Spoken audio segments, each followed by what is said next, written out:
And only those people in the know could get a copy or even knew it existed.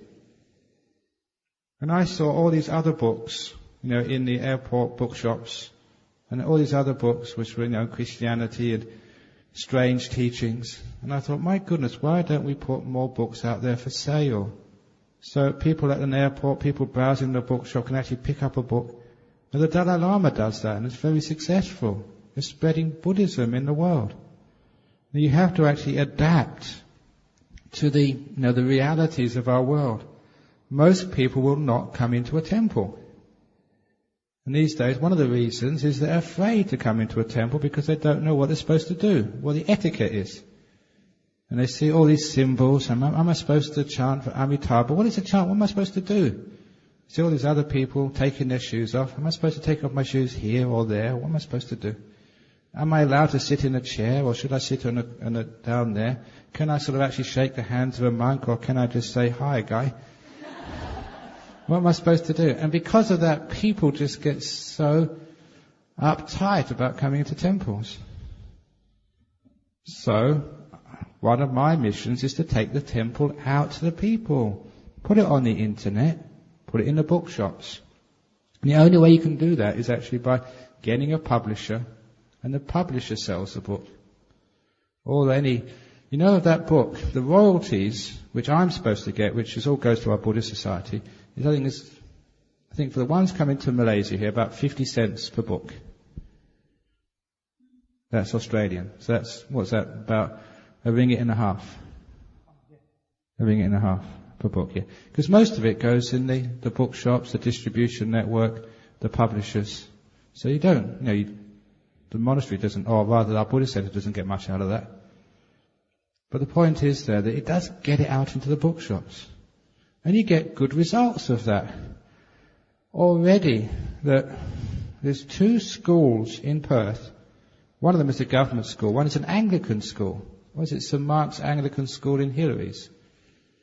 The fellow saw it reviewed in the newspaper because it was a book for sale.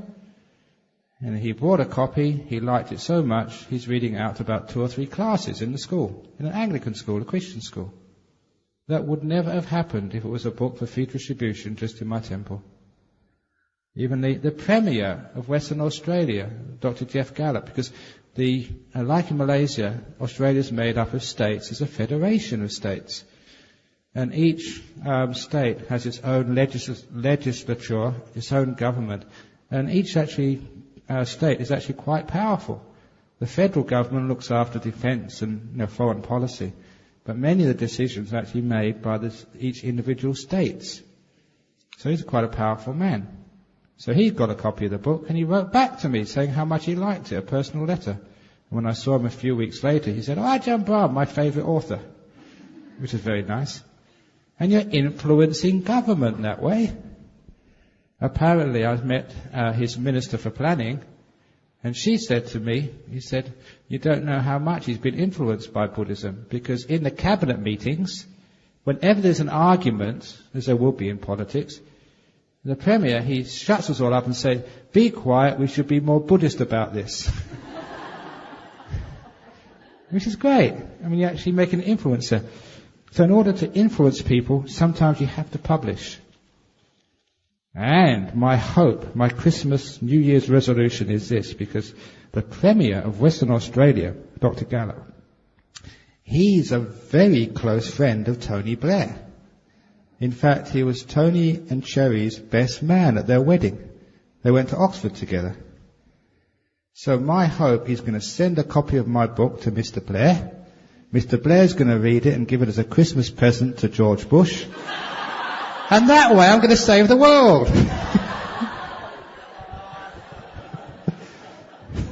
But that wouldn't happen if it was a free distribution book. So that's why we do that. It's marvellous if it can be for free. But then for free things, sometimes they don't actually get out there into the world. Unfortunately, that's the way of the world. We made a compromise there. So like the Tibetan Buddhists do that. So we're going to try and see how that works. So please, I apologize if it's on sale. We don't get anything out of this. But what we do get, all I get out of that book is a sore hand. The number of copies I've signed. But we're trying to get Dhamma out there into the world. That's why we said it. Get it in the bookshops. Is that okay? I can actually see the other side of the story about setting things, but sometimes you just have to do that. I can't see any other way of doing it. Because we live in a materialist world. And bookshops will never you won't see any books in borders for free distribution. So you have to do that. Next question. Under Buddhism, you are supposed to reduce your attachments to worldly things like relationships and material things. Would marrying and having a family then be against this? Are you taking on more attachments and making it more difficult to practice the path of letting go? How do you reconcile these two seemingly opposites? Not everybody has got the good karma or the intentions or the ability to live a monastic life. And if everybody did become a monk or nun, who would be able to feed me? So we do have, it's always been the case, ever since the time of the Buddha, there will be a section of the Buddhist population, a very small proportion, who become monks and nuns, and other people would become lay Buddhists. And I said as a lay Buddhist you can still become enlightened, but it's a little bit more difficult, that's all. So if you are going to get married, you still have to practice a degree of celibacy in marriage. In other words, once you're married and you see a man sees a beautiful girl, you're just like a monk, you can't take her. You've got one woman to look after. So sometimes you may see someone, oh, she's really nice. We have to say no. Just like young monks have to say no. I've got a commitment to the Buddha, Dhamma and the Sangha. So I can't allow that lust to progress. I might lose my precepts. The same as a lay person. You have to say no. You've got a commitment to marriage. So there's also a degree of celibacy in marriage as well. A woman sees a nice guy. No, I'm married. I can't do that. You have to say no. You have to have restraint. So even in marriage you have to practice similar restraint. To actually to stop the lust or the greed coming up. In a marriage you are committed to a family. You've got to forget about yourself. It's not me that's important anymore, it's us. So there's a lot of selflessness in a marriage, a lot of giving up. When you have children, my goodness, there's a heap of giving up there. You have to give up your sleep when you look after little babies, when they cry in the middle of the night. There's a lot of detachment happening there. So the marriage and the family, if you know how to use it properly, can be a wonderful spiritual path for you. It's a path of letting go. A selflessness. It's not for you anymore. It's for the family. And you know that as a man sacrifices, they work really hard, and they don't really do it for themselves, they do it for the children or for the wife. The wife does it for the family. We do it for each other. And that family, if it's a vehicle for selflessness, giving up desire, and you notice how hard it is in a family to give up anger and ill will because you're living close together. And when two things are close together, they rub up against each other, that's called friction, that's heat, that's anger. It's very easy. I know many people, they had like a working family, the wife went out to work, the husband went out to work, they were quite happy, but when one of them retired or both of them retired, and they both lived at home all day, they got on each other's nerves, and that was terrible for their relationship. Too close together, too long, you tend to rub up against each other. Friction is natural. So you have to learn that way, learn how to give up ill will, to be selfless, learn how to forgive in your marriage. What a wonderful path of spirituality it can be if you know how to make use of it. So you can be married, you can have kids, and you can make it a path not of attachment, of letting go. You can make it into a path of attachment. My kids, they have to go to university. They have to go to university in the West. My kids, they have to become doctors and engineers. My kids, they're not your kids. You nurture them. You're like the gardener. And a gardener, if it's got a good seed or a bad seed, it doesn't really matter so much about the gardener. Even with a bad seed, you can't do so much.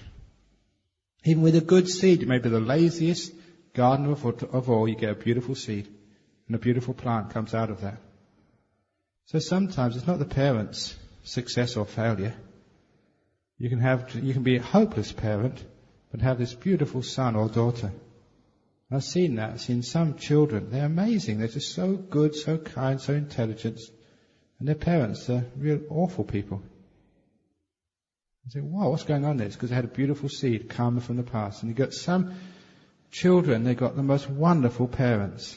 They're not indulgent, they're disciplined at the right time, they're caring, but their children become monsters. Sometimes they'd come up to me and say, what did I do which was wrong?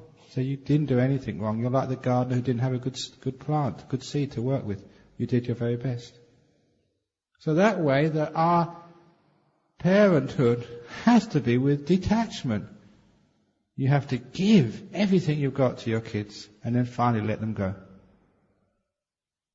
You have to be like the bird who sits on the eggs until you've got a very sore bottom. If you think you get sore sitting meditation, think of a bird. They haven't got a soft cushion, they've got these hard, bumpy eggs to sit on. Now that must make your bottom really sore. So any next time you get a sore bottom, just think of the poor birds. And not only that, that once the little chicks are hatched, they've got to spend all day finding food for these squawking little monsters. Squawk, squawk. No matter how many worms you put in there, they want more. And that's what you do. You sacrifice so much. But once the birds can fly, the little chicks are hatched, they're grown up and they can fly. At that point, great, mum and dad just go off by themselves. You can fly now, kids, off you go. And they don't even bother again to look after their kids. The kids don't go home on Chinese New Year to see their parents. You're not bothered with them. You're free now. They don't come back, to ask for a loan from the parents. So once you've grown up, the children are thrown out of the nest. Now you go and look after yourself. And that's actually, the birds are much wiser than human beings. Sometimes your children are 25, 30, 35. They still haven't got a job. You will not kick them out. That's not kind for your children. Sometimes giving them a bit of independence is like kicking them out of the nest. No, you strive like I had to. You work like I had to. You make your house like I had to. So that's being kind. But sometimes when we're attached, we think, oh, I can't throw him out of the house. Or he's got nowhere to stay. Or he might get lonely. Or he might have nothing to eat. That's not compassion, that's attachment. Sometimes we have to be wise compassion. Out of the house, go. One of my disciples, he told me that when his son was dating, he told me he had to come home at a certain time. And one evening he came home, he was supposed to be coming by 1 a.m. By 1 a.m. he wasn't there, but he could see him coming up the road in his car. He was 5 minutes late. So the father locked the house completely. And when the son started knocking, trying to get in, he wouldn't open the door. His son had to sleep outside all night. After that, the son never came home late again. Sometimes you have to do that and be firm so people know the boundaries. When your children know the boundaries, then they usually behave accordingly. So it can be a wonderful way of having non-attachment, letting go, but also service. Okay? Any questions on that? And of course, I'm the expert on families, never having had one. Dear Ajahn, my apologies. Okay, I did that one already, sorry. With the greatest of respect, could you please read the question slowly so that we can understand what you are reading? Thank you. So you're asking if I can read the question slowly, so I will try. If you fall asleep because you are bored, it is not my fault.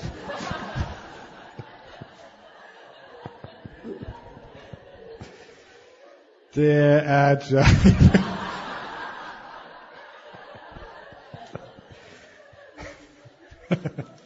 okay, that's low. I take your point, thank you, I'm sorry for making laugh at this. Dear Ajahn, if we meditate in a group, we are disturbed by the noise of cushion dropping, coughing, etc. If we meditate alone, we're afraid of being alone. Please advise. Sadhu. It is a classic case of the fault-finding mind. The fault-finding mind, if I'm alone, I'm lonely. If I'm with someone else, I'm crowded in. If we turn the air conditioners on, it's too cold. If we don't turn them on, it's too hot. If I read it too fast, I can't hear it. If I read it too slow, I fall asleep.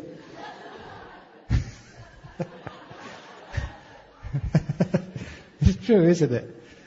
We got fault-finding minds. So the point is that it is good enough. If the cushion drops, that is wonderful. It wakes me up. If I meditate alone, it's wonderful. I can have a bit of a rest when I nod off. It's wonderful. Whatever happens, have this wonderful, not fault-finding mind, this mind of gratitude. It's just so wonderful that I can go out there and eat a breakfast and have something to eat, even though it's far, far too much. And I think, wouldn't it be wonderful just, to have just like a piece of toast, one piece of toast and a cup of tea? That's all I would really like. But people bring all this stuff over there. And if I had a fault-finding mind, I think, can't you leave me alone? I just want to have a little bit of breakfast. And people hover. It was like this morning, many of you came in. It wasn't a breakfast, it was a photo op. And even in breakfast, people ask me questions about Dhamma. Imagine that was you from the time you got up in the morning. At least I'm alone in my shower. People don't come in there to ask me questions.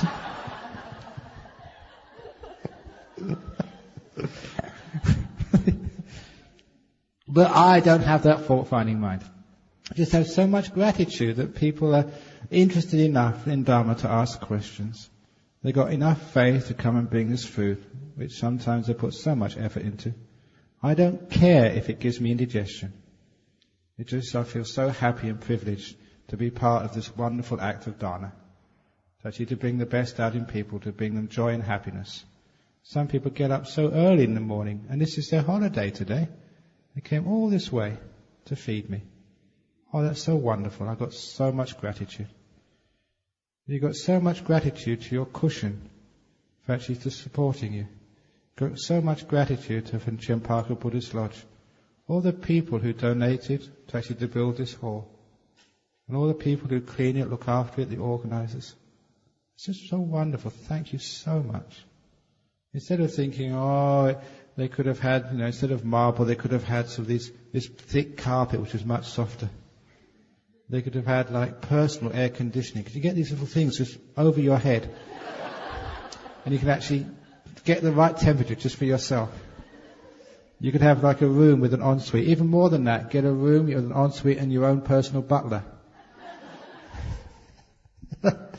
Wouldn't that be wonderful?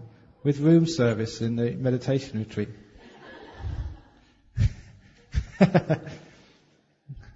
Now the point is, you can always find fault if you have a fault-finding mind.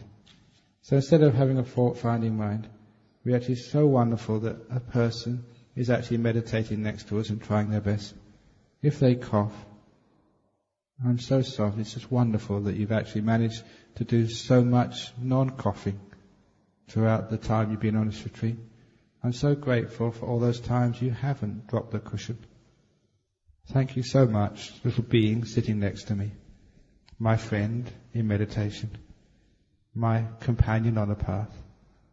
So it's impossible to get ill will or hatred. Even when somebody coughs, it's so cute the way you cough. So the point is that we don't disturb the world, we don't disturb others, we don't disturb life. It's not life disturbs us. It's not the sound of the cushion disturbs our meditation. We disturb the dropping cushion. We disturb the cough, that's all. So this is what happens. If you've got a fault-finding mind, wherever you are, it's not good enough. Even in jhana, if you've got a fault-finding mind, only second jhana. When can I get into third jhana? Some people are like that, you know.